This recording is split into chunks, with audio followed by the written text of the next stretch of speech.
Welcome back to Cards and Comics, guys. Today I have another 90s box break. This is going to be a lot of packs.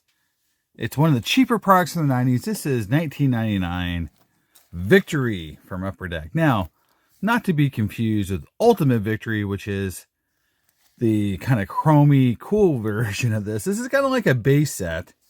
It was 99 cents a pack. And remember, this is like 36 packs.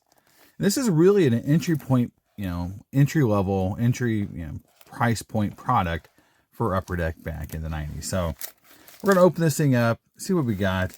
There was an exclusive offer to win a Griffey jersey. It was like a mail-in thing. The insert wise, there's a McGuire, chase card in every pack. Let's see. We can get this to focus and give us a little bit of a odds here. Yeah. So like here's the contest. You could win, one of 10 Griffey jerseys. There's Aikman jerseys, Montana, Jordan. That would have been cool, right? If you open up NBA Victory, right? So anyway, but as far as inserts in this product, I'm not sure there's a whole lot of cool inserts, but I didn't really spend much time researching this on from Baseball Cardpedia. From my memory, this is just a really fun base set product. So let's try to pull some Griffies. Let's try to pull some Thomas and some Jeter cards and have some fun with it. This is the thing about the 90s is that you got, just like today, well, maybe not as much today. Today you got a lot of high price point products. But not a ton of entry level price point products like this was designed to be. I remember the last set I remember really trying to do this was Topps Total. Remember that back when like a 700 card set like back in the 2000s, and that thing was like insane. There's gonna be a lot of packs here. I'm gonna pull all these packs out so I can get the box out of the camera view, but it's a lot of packs. And it's gonna be fun to see what a box of Victory. I never really opened a box of Victory. I opened up a lot of Ultimate Victory. I loved Ultimate Victory. And here's the thing. Here is the thing, guys. I can't find a box of Ultimate Victory to open. Sorry about the camera shake there, but I cannot find a box of Ultimate Victory to open. It is a ghost right now. And I don't know if it's because it was so cheap that everyone opened it, or we just, have a let's say a difficult time finding that product, but I cannot find Ultimate Victory packs to open. So it's just interesting to me that you can't find Ultimate Victory, because even by today's standards, Ultimate Victory isn't like a crazy high-end product. Now, it looks like we are going to have some cards stuck together, which is disappointing, but it does happen. And it says it contains a random assortment of baseball cards. And then on the back here, it doesn't really have any odds for any inserts I can read, besides the 1 per pack McGuire cards. And just the promotional giveaway. So it looks like the giveaway was the big thing for this product. And so we'll see. I don't think there's a parallel set at all. I think it was all just base cards, and then you get the 1 McGuire card per pack. But here we go. Looking for just cool base cards. And again, sometimes they could get stuck together. But here's the base set. And so again, it's just like the Ultimate Victory set, except for that was chromed out or foiled out. But it was based off this base set here. And the cool thing about this base set, there's 2 cards here, was that they still try to make the cards look somewhat nice. I don't think this looks like a crap, like sometimes look at like Upper Deck Collector's Choice back in those days were kind of, I felt like looked really cheap. The cardboard stock on this is actually very thick. Here's the team checklist. So there are cards in this base set that aren't in the Ultimate Victory. Like they have these big play cards. Just our first Jeter card. That's cool. You still got the rookie. So here's Cesar King. And then here is that McGuire subset. I believe it's a subset. Yeah, it's card 446. Then here is the Enter to Win Griffey card, right? So I'm pretty sure that's going to be one. I'm going to put that aside just to, I'm going to keep at least one of those cards for my Griffey collection. Just because it's still a cool looking Griffey card. I mean, you know, it's not, you know, ultimate Griffey looking, but it's still like got a, you know, it's got a picture of Griffey and a jersey there. So, but we'll see if we get any cool rookies. You know, you get Rick, you know, Rick Ankiel and Soriano were really big in this set. So this, yeah, it was a chase. I'm not sure. I don't think Ankiel was in the base set, honestly, from what I remember. I think he was a addition to the Ultimate Victory set. And there was a Randy Johnson, a Mo Vaughn, some good players, but again, looking to get Griffey's. And all right, so here is a subset here, Power. Kind of an interesting background looking thing, a little Predator action going on. Another rookie here, Fernando Singh. I don't know how's his name. And then here is another, there's a rookie flashback, and this is Juan Gonzalez. It's a cool looking card. And again, see, a lot of these cards were not part of the Ultimate Victory set. They really pared that down. Again, a McGuire bait or insert, and then another Griffey, you know, jersey card. I think you're gonna get a jersey card in every pack. So they're not rare, but I'm gonna have one for my Griffey set, just to have it in there.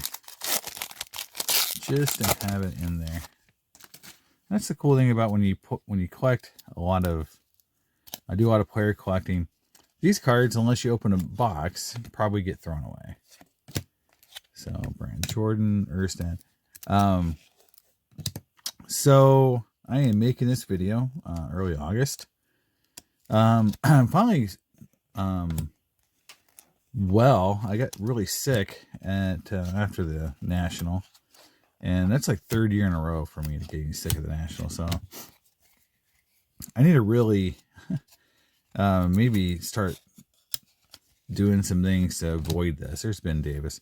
Like maybe, you know, I hate to say it, maybe wear a mask or really take a lot of, you know, hand, you know, hand gel or something, because man, it is awful to get a summer cold or a summer sickness. And I don't think I had COVID for sure, based on how I felt. But it just sucks to get sick. And the thing is like, you know, it's not just getting sick. It's like, you know, I take time off in summertime to go see family, to go to things like the National. And then it really backs me up at work. And then if I have to miss work because now I'm sick, it really screws with my ability to get, you know, things done. And I feel it really just screws up everything for me. Here's Frank Thomas, because it's like I'm taking time off to do, it's a cool card, history making.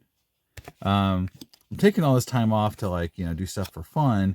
But then, like, you know, I have to kind of make it up, you know, at some point at work. And getting sick on top of taking extra vacation just, you know, doesn't help. It's a very American thing, too. If you talk to people in Europe, you know, like, they don't have the same kind of problems we do as far as vacations and things like that. They complain to me a lot that they can't ever take enough vacation. Or they have so much vacation, they can't ever use it all up. You know, and it's like, well, I took 2 months of vacation, and then, you know, I still have, like, you know, I still have another 2 weeks or something. I'm like, wow, it's not the problem in America. America does not dole out that vacation, and even if they do dole it out, it is sometimes tough to use. There's a rookie again. So it looks like we're getting one rookie a pack. Another rookie flashback, Juan Gonzalez. Another, I think it's our second Ben Davis. So it looks like, you Yeah, there's, you get one rookie a pack, you get the ones with McGuire cards per pack. So it looks like there's a standard way of the product being collated. Yeah, like I was saying, like when I talk to my folks in Europe, we all know that August is like a blackout month. Everyone's on vacation. Don't schedule anything big in August because people are taking their vacations. In the U.S., like if like I said, like, well, 2/3 of my team is going to be gone, and in 1 month, they would be like, well, you're not managing your resources properly. You can't let everyone just take vacation at the same time. So it's a tough thing. It's like in Europe, they don't really understand it. Like, why can't you take vacations all at the same time? And in the U.S., it's like, taking vacation is, okay sometimes with Chad Hutchinson.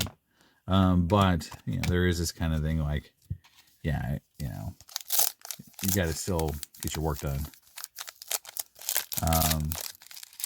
And we don't have tons, we don't, in the U.S., we really don't have tons of, I call it duplication of work for a lot of people. So we have a lot of people who are the only ones who can do certain things. And when they're gone, that thing just either doesn't get done or it gets done poorly or inefficiently by someone else. It's everywhere I've been, that's been one of the issues. All right, Reggie Sanders, Ordonez.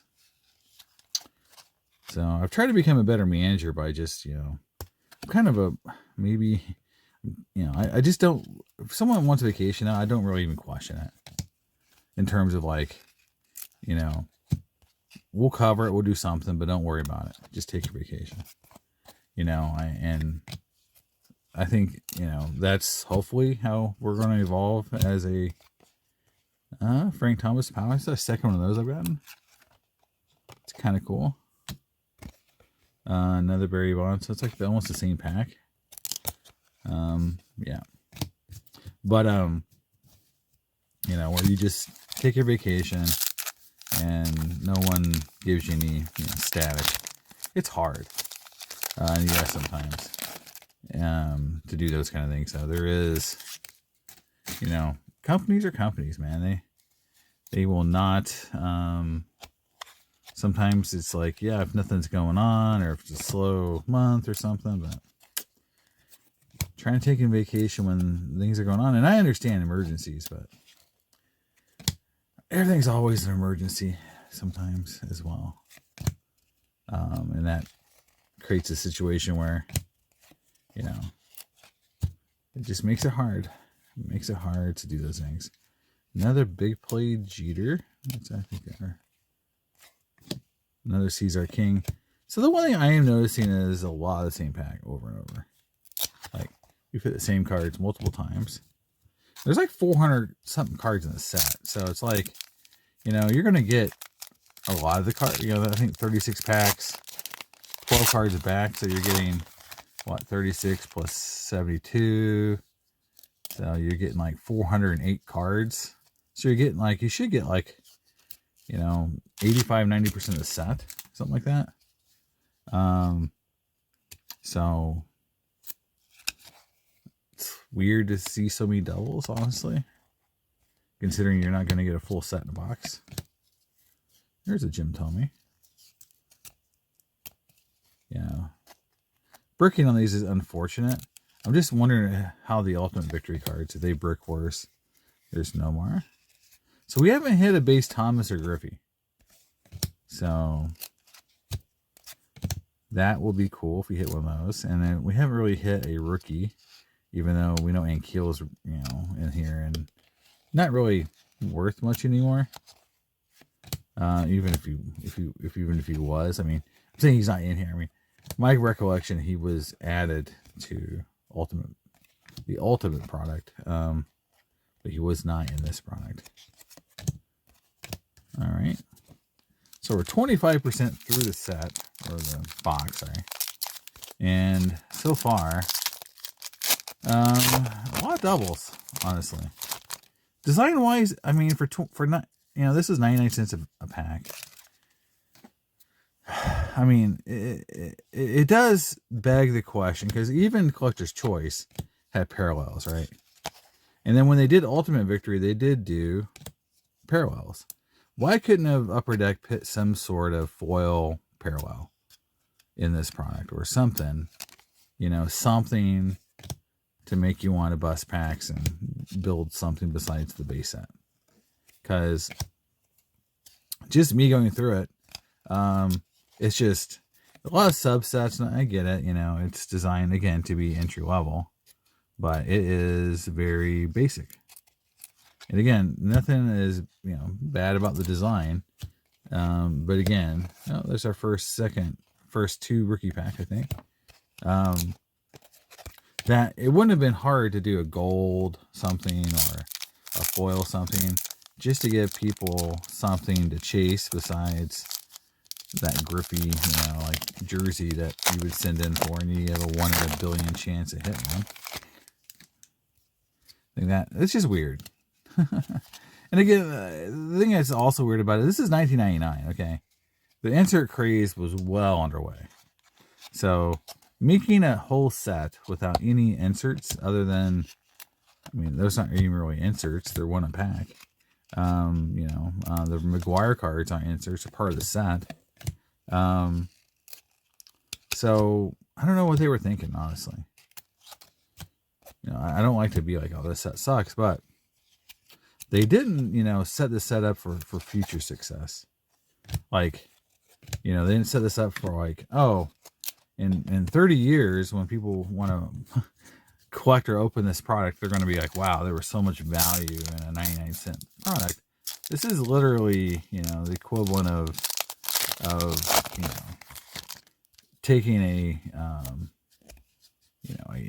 which is what they used to do. So it's not anything that's not different than it was before, like, say, 1993 or 94. But it's like, it's just taking a box set and putting it in packs. You're not adding any content to this that would make someone want to have this whole thing. Or open box after box after box. It's like, it is not a product that so far has delivered much on the way of anything other than just some cool subsets.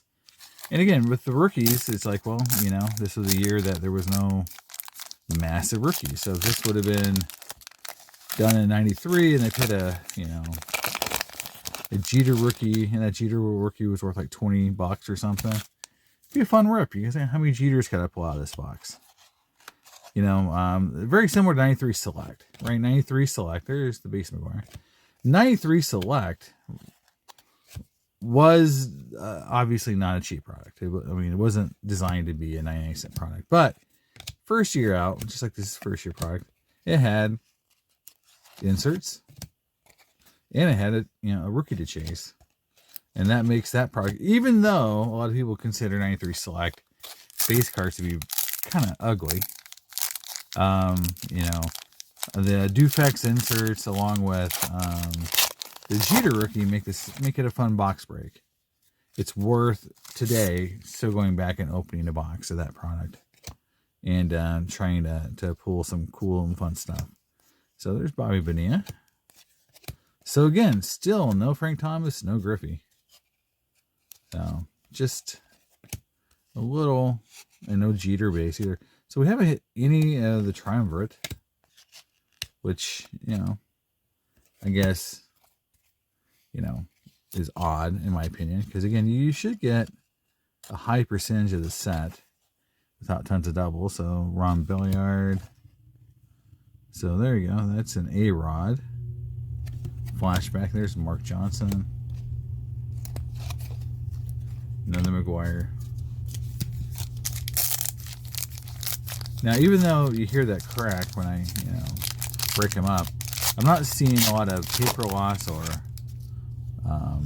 where the cards are actually damaged from me doing that. Sometimes you can damage cards by doing that. Some people swear if you put them in a microwave or you put them in the freezer, it'll prevent that. Whatever. I've heard all kinds of tricks to try to prevent that, but this is something that just happens. All right. So me and Ram.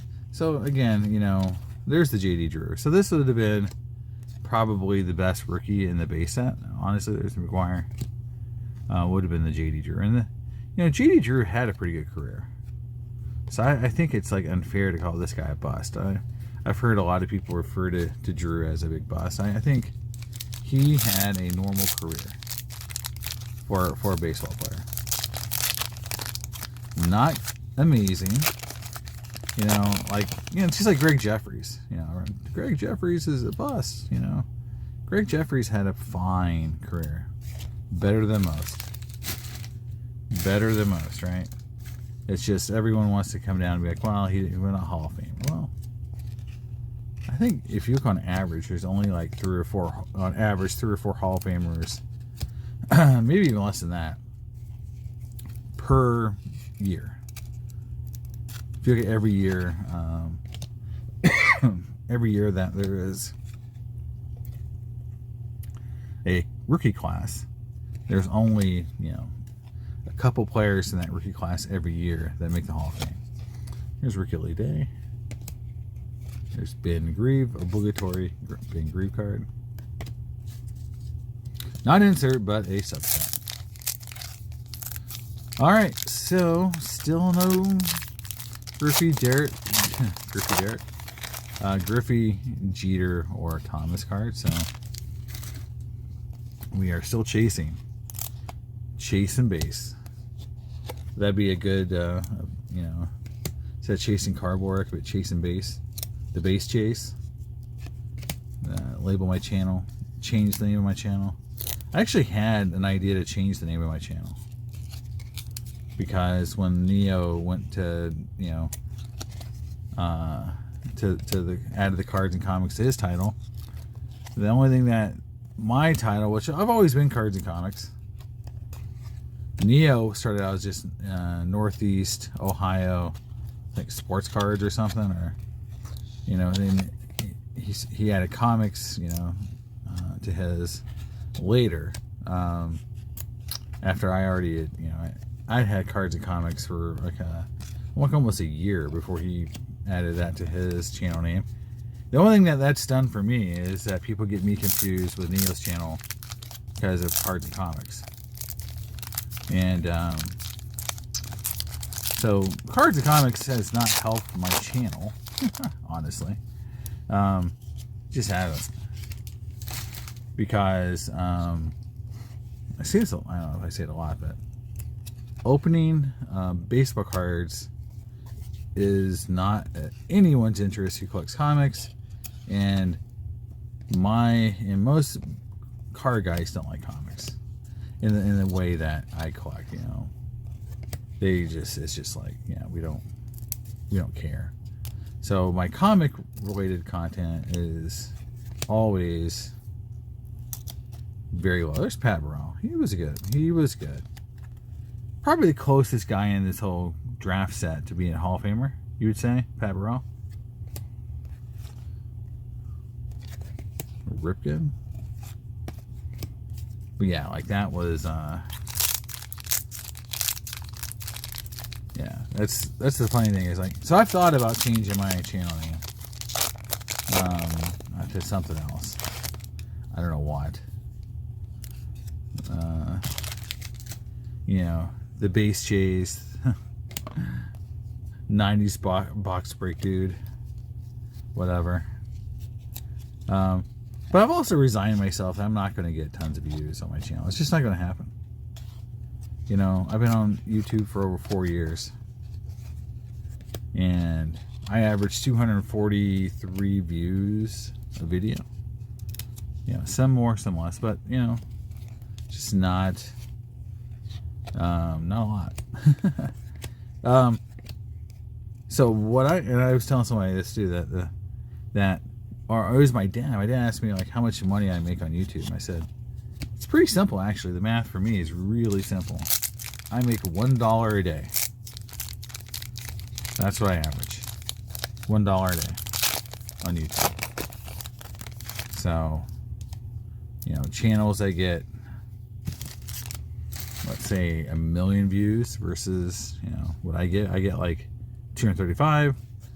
So you just kind of take the math and go from there. It's not linear from what I understand. They look at other factors too. There's some, you know, like click-through rates on ads, or some other factors I think they go into how much they're willing to pay. But in general, it's, you know, how many views you get is a big deal.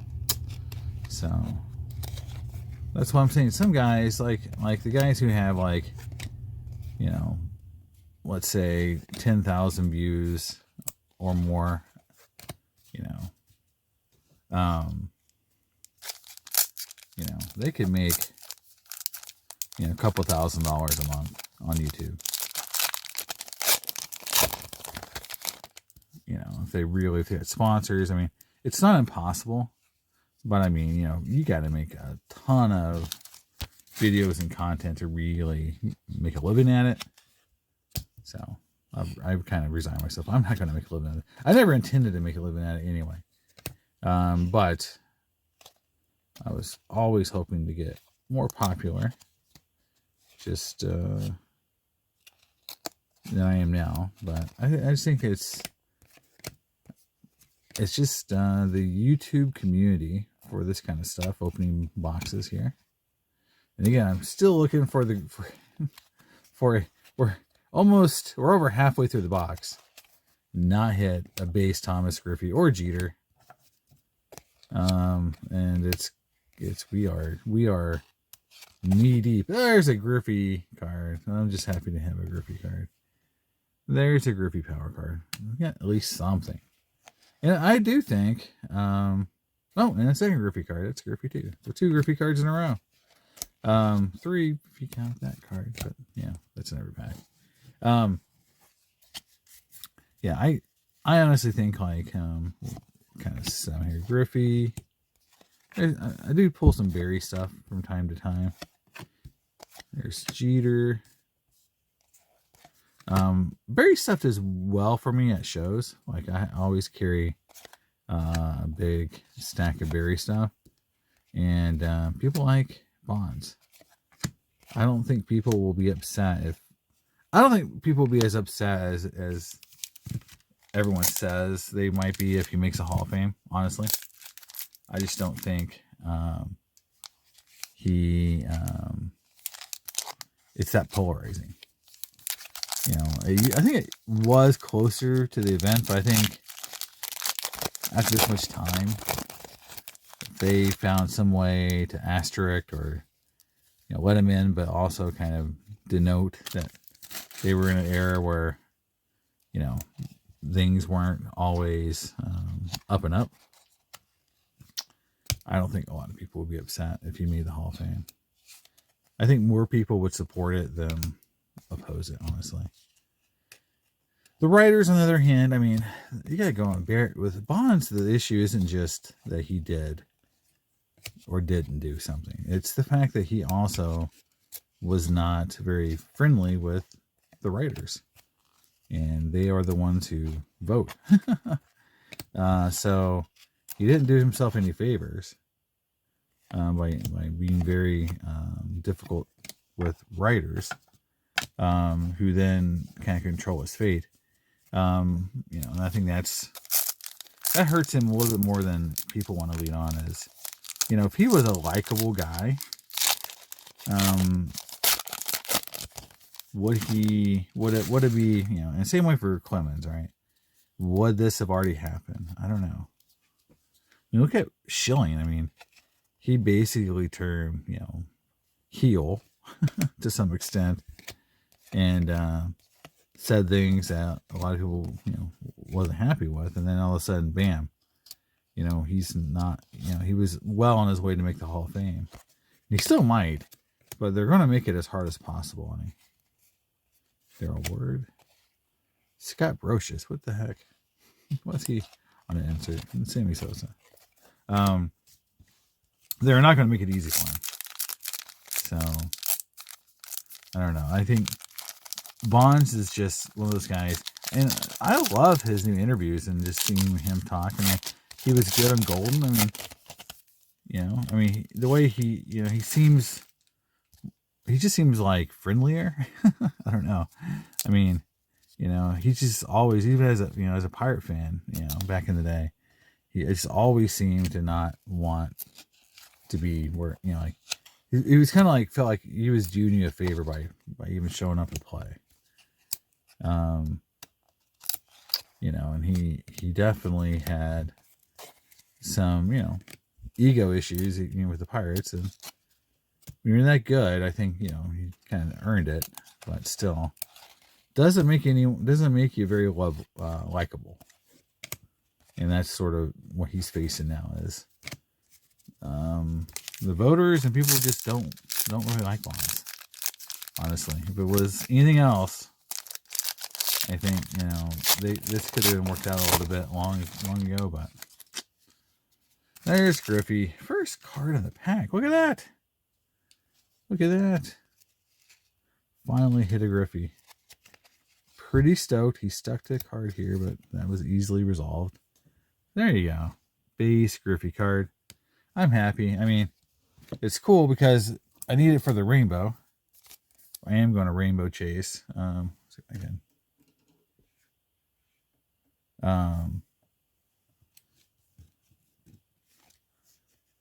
There is the one, the base and the 1 out of 100. So there you go. There you go. That is the old chase now. Because I've got the regular. I don't know what is going on here. Why this is not wanting to join as one stack of cards. But there we go. So I enjoy showing off the 1 of 100. So that is the base, theoretically. That was based off of. All right. So that's out of the way. We hit the one big card we wanted. And I call it a big card just because, honestly, with all the rookies in the set kind of tanking, I mean, you could argue that the base Griffey might be the best card in the whole set. You know, there's a Carlos Beltran. I mean, but again, Beltran, and this is one of the few cards that you can see it got damage. I can feel it. You can see it by his leg. There's damage there. Sorry about that, guys. My heat just kicked on. I'm down in the basement, so we hit the Griffey, and being the first card in the set, sorry, pack, did help. Honestly, that did help make this easier from a damage perspective. There's Vlad.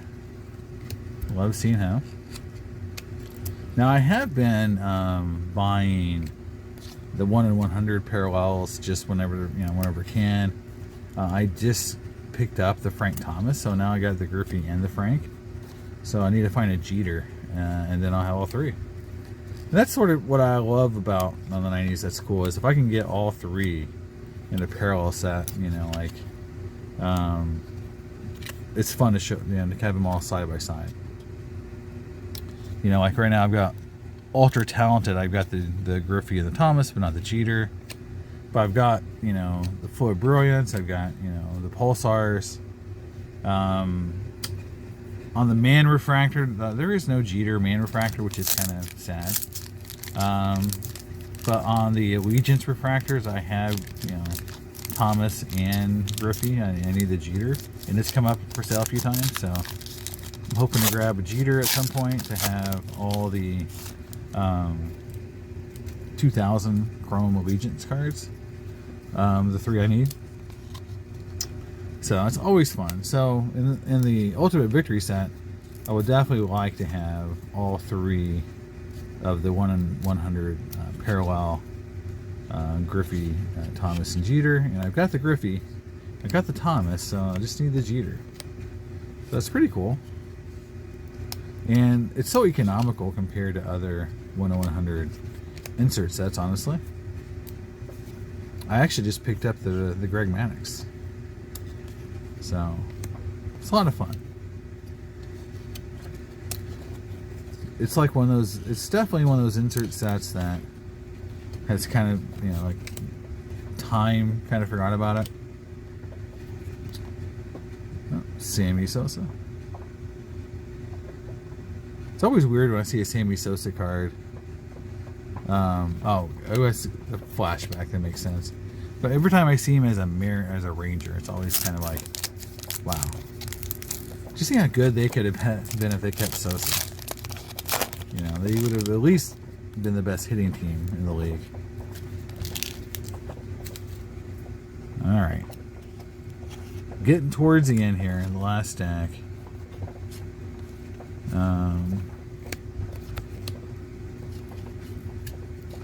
Yeah, being stuck together makes it just, these videos go longer. I mean, it is so tough. So, alright. Wade Boggs, Chipper Jones, Power.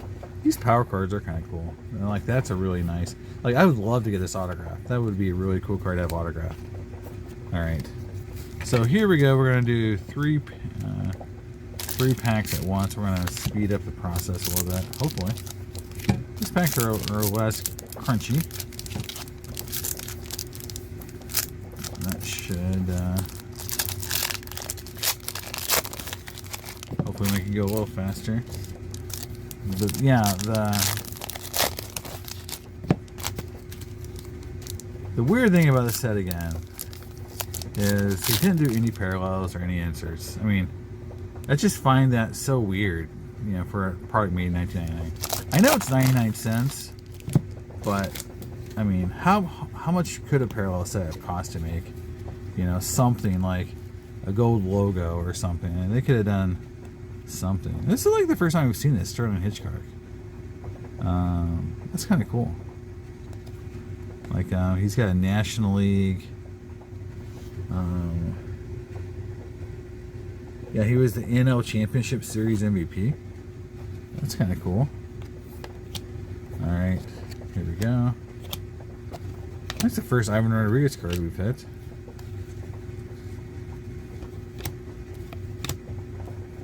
And again, I don't know why cards are flipped. I don't know, you know, like how they come from sheets like this to always be flipped, but man, it gets annoying sometimes. Here's another Griffey. Again, that card will look really cool if it was autographed. Alright. Here's a Jeter. Yay. Get her, Jeter. Alright, now we just need the Frank.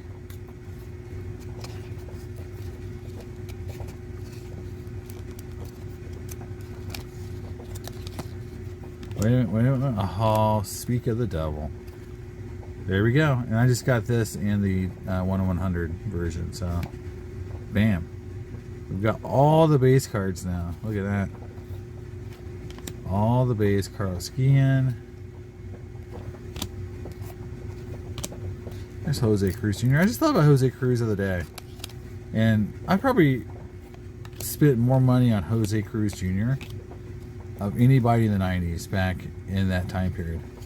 I spent more money on Cruz Jr. rookie cards than probably Griffey cards or anyone else.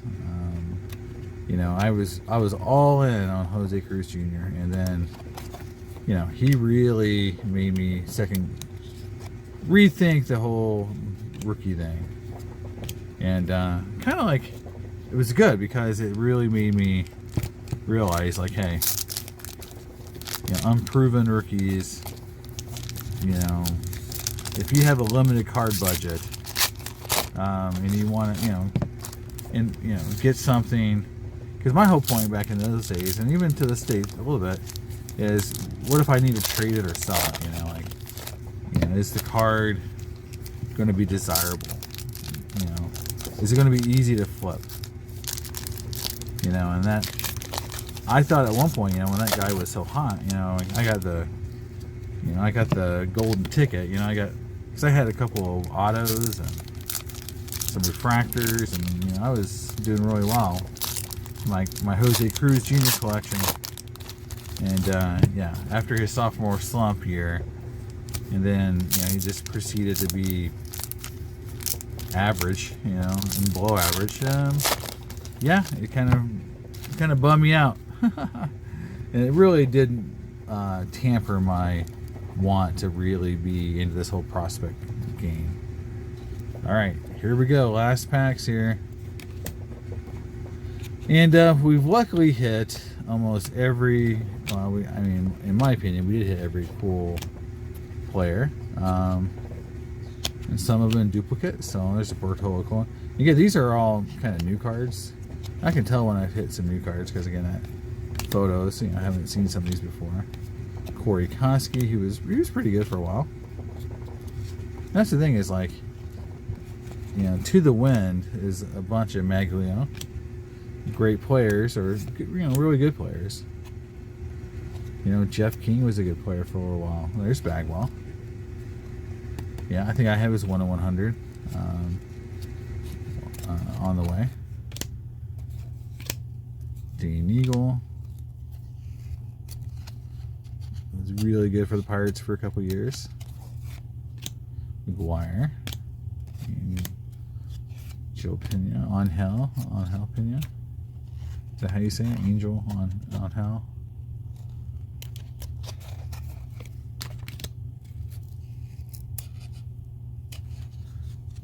Wonder if we saw a Piazza card. It's one player I don't know if I remember seeing. Alright. Well, the one on the bottom here is Roberto Alomar. I can't. We're stuck. There we go. Well off center, Roberto Alomar. Yeah. Pretty sure Ultimate Victory didn't have the team cards, didn't have all these subset cards. But it had the McGuire cards. Eric Chavez, he was really good for a long time. So I don't think the product was responsible for the crappy rookie class, honestly. So one thing I say is like, some years, some sets, through no fault of their own, they are not worth anything. It's like the rookie class is terrible.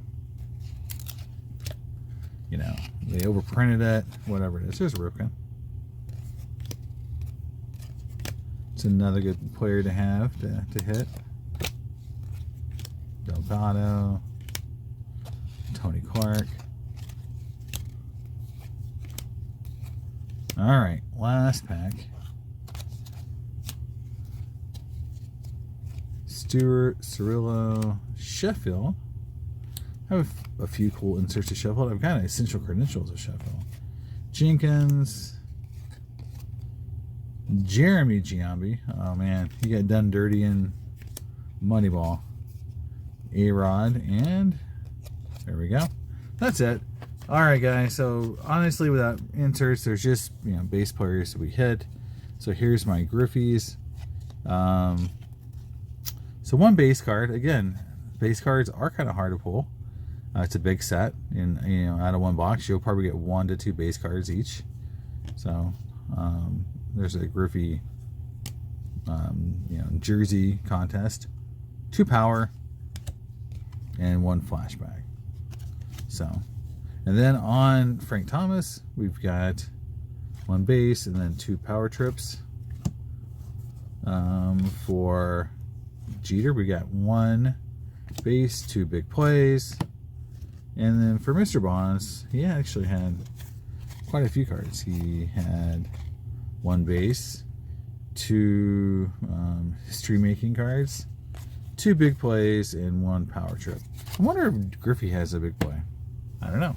I gotta look at the checklist. I haven't really studied that much, but it was fun. I mean, it's definitely a product where, this product doesn't cost anything. So, I didn't spend hundreds of dollars on this box. This is like a less than $50 box. I think this was like $26.99. And in today's, it's $10 cheaper today than it was back in '99. So it was definitely a cheap box. Kind of fun to break. Cool to see all the base cards I wanted and some cool subsets. So in the end, it is what it is. It's not a high-end, ultra, expensive product. It's cheap. You get a lot of cards, and I like the design. And it leads into, without this set, we wouldn't have Ultimate Victory, which is a really fun set. One of my favorite sets from the '90s. that I collected a lot back in the day. So here it is. There is the beginning of the Victory line of products right here. Let me know your comments. I'll see you next time on Cards and Comics. Bye.